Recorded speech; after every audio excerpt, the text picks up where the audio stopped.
The belief of karma is that things that happened in your past lives affect what happens in future lives. So things that were critical or that happened in past lives affect future lives.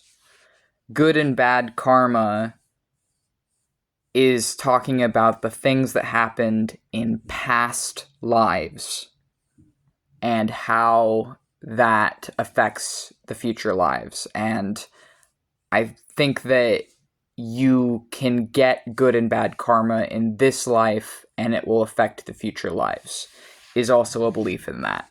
So the things we do now affect the future, essentially. I wonder sometimes, as someone with CPTSD and DID, autism, who is also transgender, and who has had a very, very, very difficult life, full of suffering and loss and grief.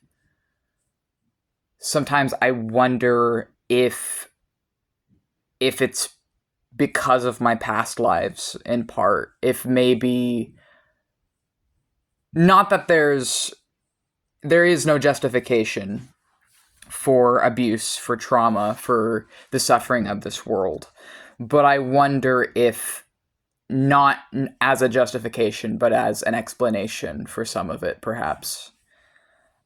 I have witnessed horrors and experienced things that, when I've tried to express it, people don't even believe me. And it's really, really hard to exist in this world when you spiritually don't fit it. When you don't fit in. And I think about how Buddhism teaches that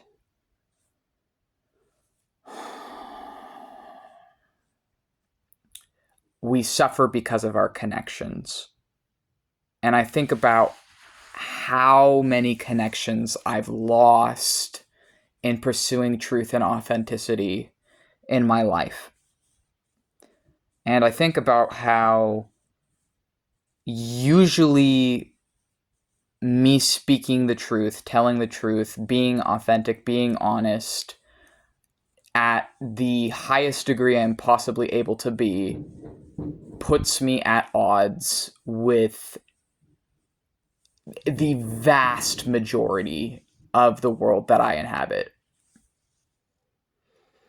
And I realize how many people will lie to your face convincingly, and other people will believe the lies, and other people will believe the act. And if you're someone who can see through it, if you can see through people's masks, if you can see people's shadows, if you can feel their shadows, if you can see when they're deceiving themselves to deceive you, people don't like that. And last night I lost about 10 friends because I was honest and pointed out the racism that permeates the occult.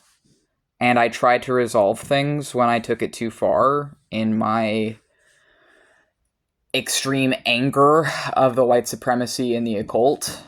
And I tried to privately resolve things and failed. And was then told that I have too much anger and need to do DBT, dialectical behavioral therapy, because my anger is just completely not okay.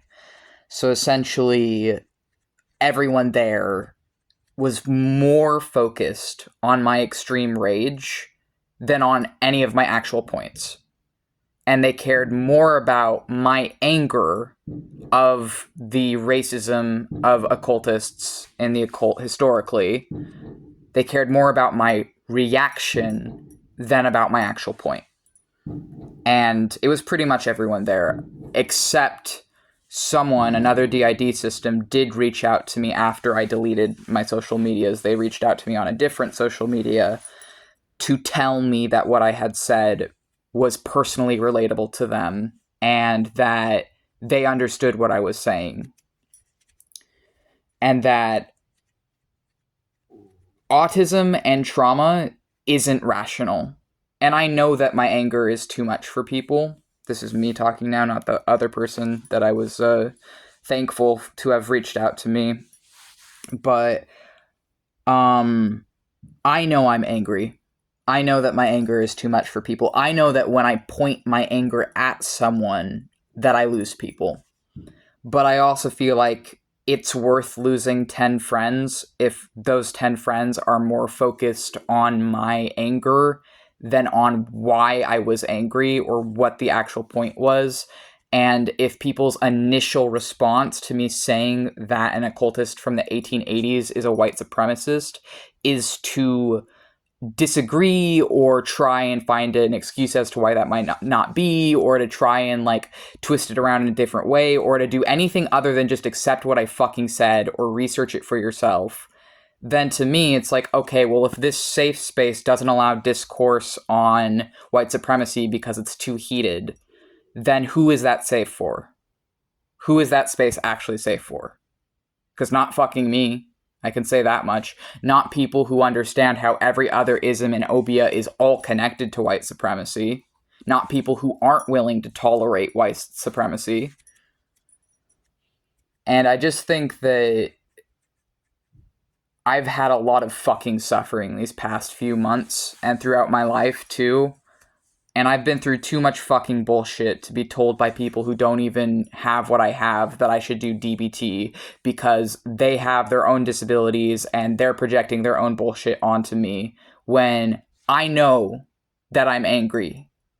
I know that people don't like me when I'm angry and they don't like me when I direct that anger at them. But it's worth being angry even if I fuck up than not combating white supremacy. And I also know that white supremacy is a major fucking issue in the occult, and I am an occultist. And that everyone else there was more interested in siding against me for having an extreme volatile reaction rather than trying to understand why I had that reaction. So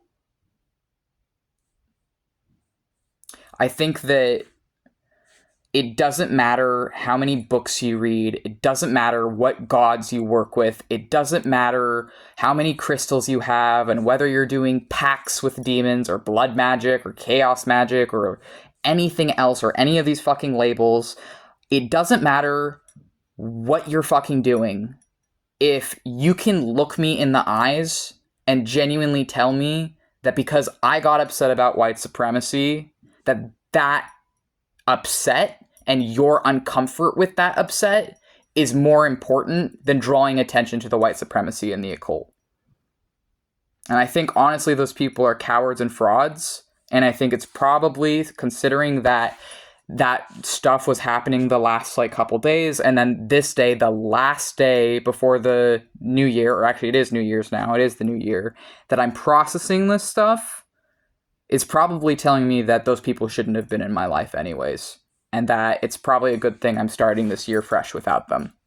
Because real friends wouldn't have fucking treated me that way.